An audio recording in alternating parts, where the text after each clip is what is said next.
पातंजल योग दर्शन। पातंजल योग दर्शन पर हम कुछ अपने स्टूडेंट्स के लिए एक वर्कशॉप हर एक महीने ऑर्गेनाइज करने का प्रयत्न करेंगे, जिसमें आप सभी लोग ज्वाइन कर सकते हैं। ये एक ऐसा दर्शन है जो हमारे आत्म उत्थान के लिए ही नहीं, बल्कि शरीर, मन और इंद्रियों के लिए भी है। सामान्य लोग हमेशा शरीर के स्वास्थ्य की बात करते हैं और उनका पूरा जोर, उनका पूरा प्रयत्न शरीर को ही स्वस्थ करने पर होता है। शरीर को स्वस्थ करने के लिए उन्हें लगता है कि शायद भोजन और शारीरिक अभ्यास ही बहुत है, या विटामिन्स को खा लेना ही बहुत है। किंतु यदि बहुत सूक्ष्म रूप से देखो तो शारीरिक स्वास्थ्य, मानसिक स्वास्थ्य हमारे आध्यात्मिक स्वास्थ्य पर निर्भर करता है, ऐसा पतंजलि ऋषि का कहना है। और उनके सिद्धांतों में, उनकी किताबों में, उनके सूत्रों में ये पूर्ण रूप से वर्णित है, सिद्ध है। उन्होंने ये नहीं लिखा कि एक्सरसाइज ठीक नहीं है, पर उनके कथनों से ये हम सिद्ध करने का प्रयत्न करेंगे और ये वास्तव में सत्य है। अब आए पातंजल योग के दर्शन को समझने का एक थोड़ा सा प्रयत्न कर लेते हैं कि हम इसमें क्या क्या करेंगे। पहले दर्शन शब्द का अर्थ समझने की कोशिश करें और फिर योग का। दर्शन शब्द का अर्थ है सामान्य रूप में देखना। व्याकरण की दृष्टि से देखो तो दर्शन को हम देखना कहते हैं, पर देखना वास्तव में किस किस दृष्टिकोण से देखना? सिर्फ आँखों से ही नहीं देखना, बल्कि देखने के बहुत सारे एंगल होते हैं, बहुत सारे दृष्टिकोण होते हैं। आँख से, इंद्रियों से, इंद्रियों में सिर्फ आँख नहीं, सभी इंद्रियों से, अनुभव से, अनुमान से, सूक्ष्म इंद्रियों से, सूक्ष्म मन से, बुद्धि से। देखने के कई तरीके होते हैं, लेकिन चूंकि सामान्य व्यक्ति देखना शब्द या दर्शन शब्द केवल आँखों से ही देखने का अर्थ समझता है। देखने में दो चीज़ें हैं, ध्यान दो। इसीलिए दर्शन की उत्पत्ति हुई, इसीलिए योग दर्शन कहा गया, दर्शन कहा गया। दर्शन में एक चीज़ है दृश्य को देखना, जैसे मैं आपको देख रहा हूँ। दर्शन की सबसे बड़ी खासियत दो चीज़ें हैं। मैं आपको देख रहा हूँ तो इसमें दो ज्ञान प्रकट होते हैं। सामान्य लोगों को सिर्फ एक ज्ञान प्रकट होता है, लेकिन इसमें वास्तव में दो ज्ञान प्रकट होते हैं। सामान्य लोगों को जिस वस्तु को वो देख रहा होता है, वो उस वस्तु के एक एंगल से, एक दृष्टिकोण से वो पूरी तरह से समझने का प्रयत्न करता है। हो सकता है कई लोग उस वस्तु को देखें, कई दृष्टिकोण से देखें तो उसका ज़्यादा ज्ञान प्राप्त कर लें, जैसे साइंटिस्ट होते हैं। लेकिन योग दर्शन या अध्यात्म दर्शन में दृश्य को बहुत समझने की कोशिश नहीं की जाती, या दृश्य को समझने की कोशिश तो की ही जाती है, पर दृश्य के माध्यम से दृष्टा को समझने की कोशिश की जाती है, दृष्टा को देखने की कोशिश की जाती है। कहने का मतलब है देखने वाला जिस दृश्य को देख रहा है, उसके माध्यम से वो देखने वाला खुद को देखे, खुद का दर्शन कर ले। यही दर्शन का मूल उद्देश्य है, यही दर्शन का मूल अर्थ है। जब वो अपने आप का दर्शन करने लगता है, स्वयं का दर्शन करने लगता है, बजाय की वस्तु का। जैसे मैं हमेशा एक उदाहरण देता हूँ, दर्पण को जब आप देख रहे होते हो, दर्पण में अपने को देखते हो, न कि दर्पण को देखते हो। दर्पण में देख रहे हो, पर दर्पण में स्वयं को देख रहे हो।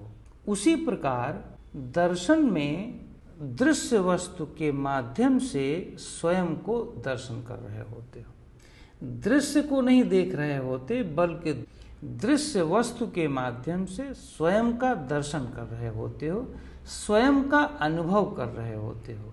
स्वयं के दर्शन का कदापि अर्थ नहीं है कि आँखों से देख रहे हो, क्योंकि जब आप किसी वस्तु को, किसी दृश्य को देख रहे होते हो, अनुभव कर रहे होते हो किसी भी इंद्रिय से, मन से, सूक्ष्म इंद्रिय से, तो भी दृष्टा स्वयं को जब उसके माध्यम से देखने लगता है तो उसी को मूलतः दर्शन कहा जाता है, आध्यात्म में और योग में भी। और महर्षि पातंजल ने ये कहा कि जब दृष्टा स्वयं को देखने लगता है, जब अनुभव करने वाला आदमी स्वयं का अनुभव करने लगता है, कहने का अर्थ है कि मैं यदि भोजन कर रहा हूँ तो भोजन के अनुभव करने के साथ साथ अगर मैं स्वयं का अनुभव करने लगूं तो ये आध्यात्म में दर्शन कहलाता है। यही महर्षि पातंजलि का उद्देश्य है। इसी को कहते हैं स्वयं में स्थित होना। जब आदमी स्वयं का दर्शन कर लेता है तो अपने स्वयं में स्थित हो जाता है। इसी को हम स्वस्थ होना कहते हैं। स्वस्थ वर्ड का अर्थ है, स्वस्थ शब्द का अर्थ है स्वयं में स्थित हो जाना, स्वयं में ठहर जाना, स्वयं में बैठ जाना। जब आदमी स्वयं में बैठ जाता है, स्वयं का दर्शन कर लेता है, स्वयं में स्थित हो गया, स्वयं में स्थिर हो गया, तो वो स्वस्थ हो गया। अब स्वस्थ होने का अर्थ यहाँ पर समझो कि स्वयं में स्थिर हो गया। जब व्यक्ति स्वयं में स्थिर होता है तो ये मेरा अनुभव है कि शरीर और इंद्रियों की इच्छाएं गौड़ हो जाती है।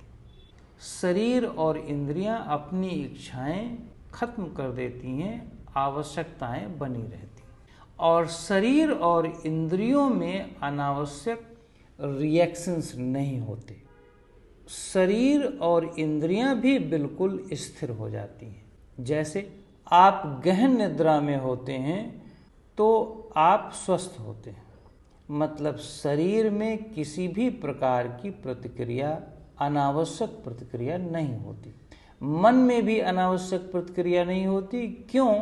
क्योंकि वो अपने स्वामी आत्मा से किसी भी प्रकार के प्रतिक्रिया नहीं ले रहे। जब आप स्वयं अपने स्वरूप में स्थित हो जाते हैं तो आप किसी भी प्रकार की प्रतिक्रिया इस शरीर में, इस मन में, इस इंद्रिय में, शरीर के अंगों में नहीं देते।